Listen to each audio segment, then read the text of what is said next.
दोस्तों, as if sky is going to fall, हमारे आसपास जितनी चीज़ें हैं सब कुछ बदलने वाली हैं, सब कुछ डिसरप्ट होने वाली हैं। जो बूका वर्ल्ड है, वोलेटाइल वर्ल्ड है हमारे आसपास, वो और डिसरप्ट होने वाला है।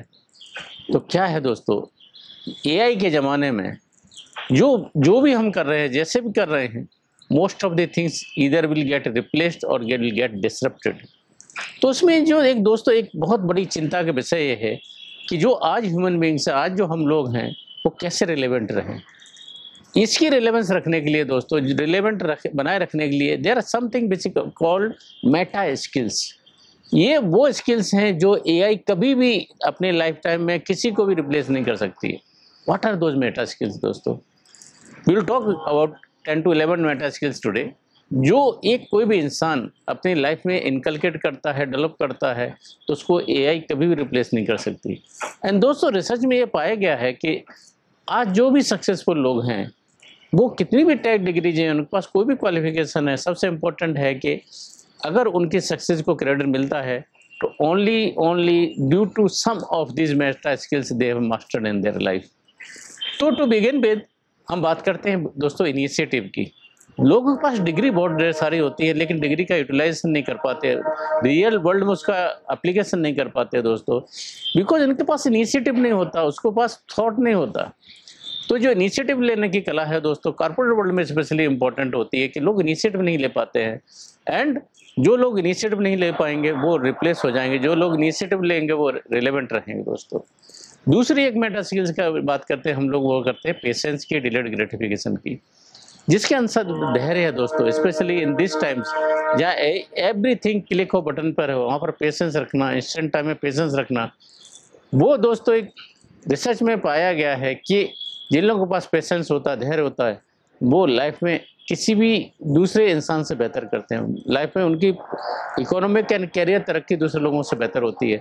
होता क्या है कि थोड़ी सी जैसे भी हमारे पास टर्बुलेंट टाइम होता है, डिफिकल्ट टाइम होता है, हम लोग अपना टॉबल थ्रो कर देते हैं, धैर्य खो देते हैं और उससे गलतियां करते हैं दोस्तों।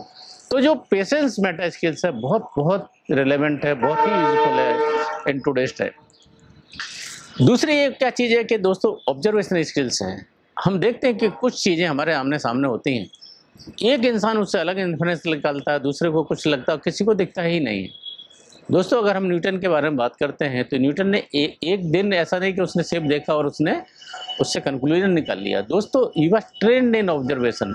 तो जिनके पास अपनी फैकल्टीज को ट्रेन करते हैं ऑब्जर्वेशन के मसले में, वो लोग लाइफ में बहुत आगे बढ़ते हैं। तो जो भी चीज़ हमारे आसपास रहती है, बी कीन ऑब्जर्वर ऑफ द थिंग्स। दूसरी एक और इम्पोर्टेंट चीज़ होती है, वो दोस्तों होती है मेटा स्किल, वो होती है इमोशनल इंटेलिजेंस। स्पेशली जब आज के ज़माने में क्या होता है कि दोस्तों आईक्यू तो बहुत है लोगों का, लेकिन थोड़ी सी चीज़ें ऊपर नीचे होती है, इमोशनली डिस्टर्ब हो जाते हैं दोस्तों। और इमोशन एक ऐसी चीज़ होती है दोस्तों जो ह्यूमन ब्रेन ही इसको डिकोड कर सकता है। डेनियल गोलमैन एक फेमस साइकोलॉजिस्ट हैं दोस्तों, उन्होंने बोला कि इमोशंस वो डेटा है जो only human brain can decode it. और जो इम्पोर्टेंट चीज़ क्या है दोस्तों कि आपके पास कितनी भी नॉलेज हो, लेकिन उस नॉलेज को अगर कम्युनिकेट नहीं कर पाते हैं तो वो आपकी कोई भी नॉलेज यूजलेस रहती है। तो वो स्किल मेटा स्किल से कम्युनिकेशन स्किल दोस्तों। इसके स्किल कम्युनिकेशन, जिसके पास कम्युनिकेशन है, जो अच्छे लीडर हैं, वर्ल्ड लीडर हैं, आप देखेंगे अपने वर्ल्ड को जो कमांड करते हैं वो अच्छे कम्युनिकेटर होते हैं दोस्तों। Every good leader is good communicator. Market every good leader is good communicator. Cicero, Demosthenes दोस्तों, दो ग्रीक फिलोसफर्स हुए हैं, दो ग्रीक के बहुत बड़े वक्ता हुए हैं दोस्तों। सिसरो के बारे में बोला जाता था कि दोस्तों जब भी सिसरो अपना व्याख्यान खत्म करते थे, अपना भाषण खत्म करते थे, लोग बोलते यार क्या बोला है। डेमोस्थेनेस के बारे में बोला जाता था कि जब भी वो भाषण खत्म करते थे, लोगों के अंदर जज्बा इतना होता था कि तैयार रहते थे काम करने के लिए, let us March, let us do the things now. और डेमोस्थेनेस के बारे में दोस्तों ऐसा बोला जाता है कि वो हकलाने के शिकार थे दोस्तों, मुंह में पेबल्स रख के बोलने की प्रैक्टिस करते थे, समुद्र की हवा के अगेंस्ट बोलने की प्रैक्टिस करते थे दोस्तों। अगर सबसे इम्पोर्टेंट स्किल्स मेटा स्किल्स आज की डेट में है, वो है कम्युनिकेशन। तो डेमोस्थेनेस जैसी और सिसरो जैसी कम्युनिकेशन स्किल्स शायद हम ना डेवलप कर पाएँ, लेकिन एक ऐसी लेवल तक तो हम जा सकते हैं जहाँ पर जो हम बोलना चाहते हैं वो हम अफेक्टिवली कम्युनिकेट कर करें लोगों से, अफेक्टिवली कनेक्ट कर पाएँ लोगों से। And in today's time what is more important, equally important is active listening दोस्तों। Most of the time we listen to reply, we don't listen to understand the things. And दोस्तों जब भी कोई आता है एकदम उसको सोल्यूशन देने की बजाय उसको सुने। समटाइम्स आपका सुनना काफ़ी होता है। दूसरी टाइम हो सकता है that person just need say hug, और हेल्प तो बात की बात होती है। तो इसको 3H थ्योरी बोलते हैं दोस्तों, कि whether you are just willing to hear, और that person just need say hug, और just you need help, but help भी उतनी करनी चाहिए दोस्तों, not more than what is needed. तो एक्टिव लिसनिंग का जो कैटेगरी होना चाहिए वो इतनी होनी चाहिए कि जस्ट सुन पाए हम, और बिना इस इंटेंट के कि मुझे इसको रिप्लाई करना है, उस इंटेंट से सुनना चाहिए दोस्तों। तो एक जो बहुत बड़ी जो आज हमारे ज़िंदगी से निकलने जा रही है कि हम सुनना नहीं चाहते, तो इसको कैसे डेवलप कर सकते हैं कि most of the time when you are sitting in the meeting try to understand the view point of the others people. Just हम ही बोल जाते हैं, हम लोग बोलते हैं कि हमने जितना बोल दिया शायद हम बहुत अच्छा कर रहे हैं। मोर अनदर जो इम्पोर्टेंट स्किल आती है दोस्तों वो आती है डिसिप्लिन की। एक बोला जाता है कि डिसिप्लिन इज डेस्टिनी। एक अफ्रीकन प्रोवर्ब है दोस्तों कि the person who can not obey can not command. जो इंसान ओबे नहीं कर सकता वो कमांड भी नहीं कर सकता है। हमारे आसपास हम देखते हैं सचिन तेंदुलकर, कामली तेंदुलकर साहब बड़े डिसिप्लिन थे, कंसिस्टेंट रहे। कामली साहब ऊपर नीचे रहे, तो डिसिप्लिन न होने की वजह से उन्होंने कैरियर को खो दिया दोस्तों। What else other than this, what else if I need to talk, grit एक बहुत बड़ा रीजन है कि not giving up immediately. Consistency एक बहुत बड़ा मेटा स्किल्स होता है दोस्तों।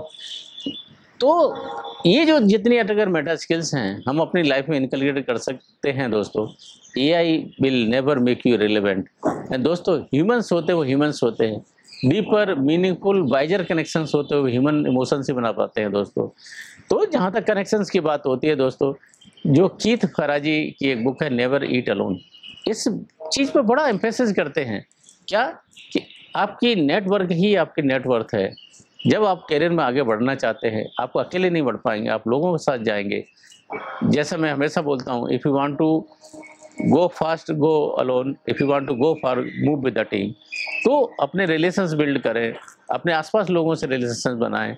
और दोस्तों आई एम वेरी श्योर कि AI कितना भी आ जाए, जिसकी ज़िंदगी में जो मेटा स्किल्स हैं, जिसके पास लर्निंग एजिलिटी का कंसेप्ट है, जिसके पास कम्युनिकेशन का स्किल्स है, जिसके पास पेशेंस है, ऑब्जर्वेशंस है, जो छोटी छोटी चीज़ें हैं वो आपको हमेशा रिलेवेंट रखेंगी। एंड आई एम श्योर कि AI will never able to replace it. इसका मतलब नहीं कि हम AI नहीं सीखें, AI सीखें, बट मेटा स्किल्स को जरूर अपनी लाइफ में इनकलकेट करें दोस्तों। With this I will take your leave, but leaving you with the thought what meta skills you want to develop in life, just write to me. Thank you. Jai Hind.